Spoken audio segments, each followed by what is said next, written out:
हो चुका है। पीछे मेरे युवा दोस्त, मेरे बड़े भाई, और सबसे अच्छी बात एक और बताऊं, यकीन मानिए जिस क्षेत्र में मैं रहता हूं उस क्षेत्र के मेरे गांव का नाम भी खजुरी है और मैं खजुरी की धरा पर आज खड़ा हूं। तो ये सौभाग्य की बात है, अच्छी बात है। वहां से मेरे कॉलेज में कार्यक्रम में नीरज भैया, योगेश भैया जा चुके हैं, वो खजुरी का क्षेत्र है।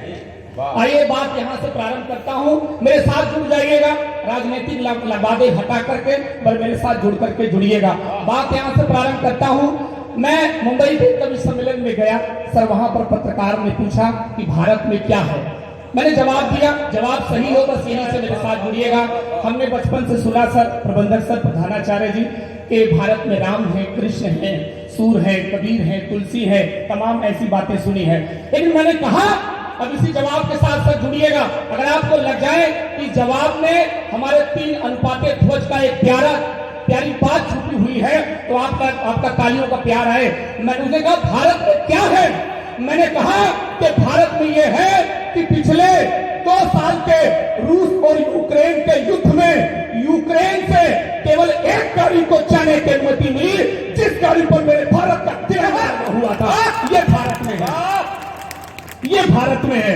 भारत में क्या है, भारत में क्या है सर, माफ कीजिएगा मैं किसी सरकार का नुमाइंदा नहीं हूं, लेकिन एक सच मैंने देखा कि पिछली सरकारों में एक चीज मैंने देखी, उसे कही भारत में क्या है। मैंने कहा कि पिछली सरकारों में जब भारत का प्रधानमंत्री अमेरिका जाता था तो अमेरिका का राष्ट्रपति आगे चलता था, भारत का प्रधानमंत्री पीछे चलता था। लेकिन समय बदला, किरदार बदला, चेहरा बदला।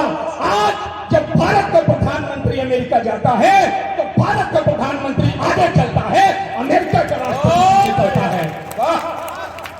भारत में क्या है, ये है भारत में सर। 4 पंक्तियों से प्रारंभ करता हूं।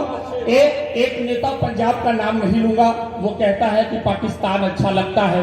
एक फिल्मी गीतकार अख्तर साहब कहते हैं कि उन्हें तालिबान अच्छा लगता है। वो तालिबान जो जहां के खुद के भाई हवाई जहाज पर लटक करके मार दिए गए, वो तालिबान जहां की बहनों को सरेआम नंगा कर दिया गया। लेकिन नहीं सर, खजुरी के लोगों को क्या अच्छा लगता है, मुझे क्या अच्छा लगता है सर। 4 पंक्तियां आपके चरणों में रखता हूं और आपके तालियों का आशीर्वाद चाहता हूं। बड़ी सी बिल्डिंगों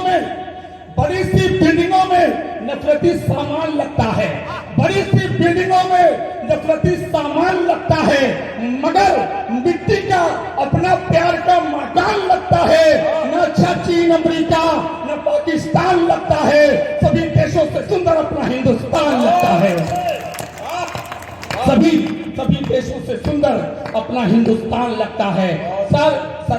सरहदों पर फौजी खड़े होकर के हमारी सुरक्षा करते हैं, लेकिन फिल्मी गीतकार जब कोई ये कह दे कि सरहदों पर नीरज भैया जब फौजी खड़े हों तो उनकी बीवियां ऐश करती हैं। नहीं सर, ना आप सुन सकते हैं ना मैं सुन सकता हूं। मैं नहीं जानता कि बीच में कोई फौजी होंगे, लेकिन सरहद पर एक भाई खड़ा हमारा फौजी है। अगर यहाँ कार्यक्रम हो पा रहा है, सरहदों पर फौजी खड़े हैं। अगर हमारे घरों में हमारी माएं चूल्हों पर हमारे लिए रोटियां बनाती हैं क्योंकि सरहदों पर फौजी खड़े होते हैं।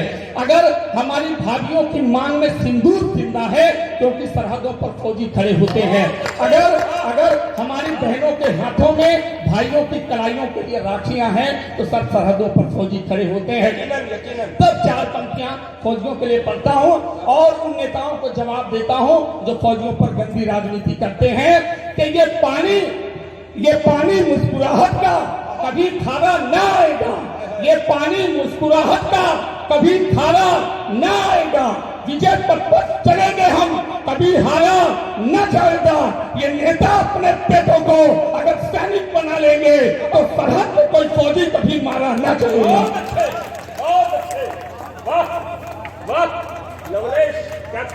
जिंदाबाद।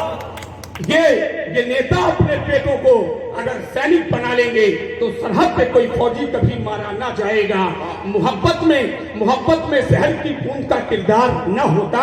सर 14 फरवरी आने वाली है, ये वो दिन है जिस दिन माओ ने अपने बेटे को खोया। पुलवामा का हमला हुआ, फिर कभी पठानकोट का हमला हुआ, लेकिन पहचानना मुश्किल हुआ कि कौन सच्ची था, किस माँ के आंचल का रहा होगा। सर शहीदों की माओ के आंसुओं तक आपका प्यार चाहता हूँ। एक सच मैंने कहा नीरज भैया कि मोहब्बत में शहद की बूंद का किरदार न होता, मोहब्बत में शहद की बूंद का किरदार न होता, मोहब्बत में शहद की बूंद का किरदार न होता, अगर कोई यहाँ जयचंद सा मकार न होता, वो पुलवामा में मेरे फौजियों की जान न जाती, अगर भारत के अपनों में कोई गद्दार न होता। वो पुलवामा में मेरे फौजियों की जान न जाती, अगर भारत के अपनों में कोई गद्दार न होता। जमी सदियों की गंदी धूल को अब झाड़ देना है। सर, अनुच्छेद 370 हटाया गया, वो भूल गए कि कितने दिनों तक कश्मीर में हमारी भाइयों बहनों का खून बहाया गया। तब भी अनुच्छेद 370 हटने पर लोगों ने विरोध किया, लेकिन मैंने सर एक जवाब दिया, अगर आपको सही लगे कि आने वाले समय में ये चीज होगी तो आपका प्यार चाहता हूं कि वतन के जमी सदियों की गंदी धूल को छाप देना है, जमी सदियों की गंदी धूल को अब छाप देना है, हमें आतंकियों की छातियों को फाड़ देना है। अभी तो 370 हटाया आज हमने है, अभी कल पीओ के पर तिरंगा काट देना है। बहुत अच्छे, अभी कल फिर पीओके पर तिरंगा काट देना है। वतन के द्रोहियों को मेरी पार्टी भेज दो साहब।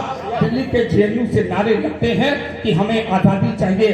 सर, किस बात की आजादी आप मांगते हैं? 15 अगस्त 1947 को देश आजाद हुआ, क्या मंगल पांडे की कुर्बानी कुछ नहीं थी? क्या लाला लाजपत राय की कुर्बानी कुछ नहीं थी?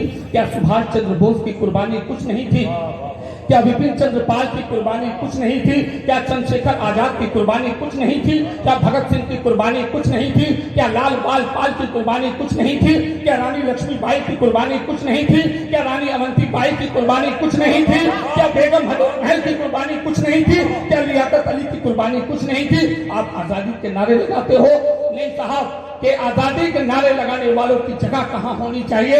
4 पंक्तियां आपके चरणों में रखता हूं कि वतन के द्रोहियों को मेरी पार्टी भेज दो साहब। चौथी पंक्ति पे उठा लीजिएगा सर, कि वतन के द्रोहियों को मेरी पार्टी भेज दो साहब।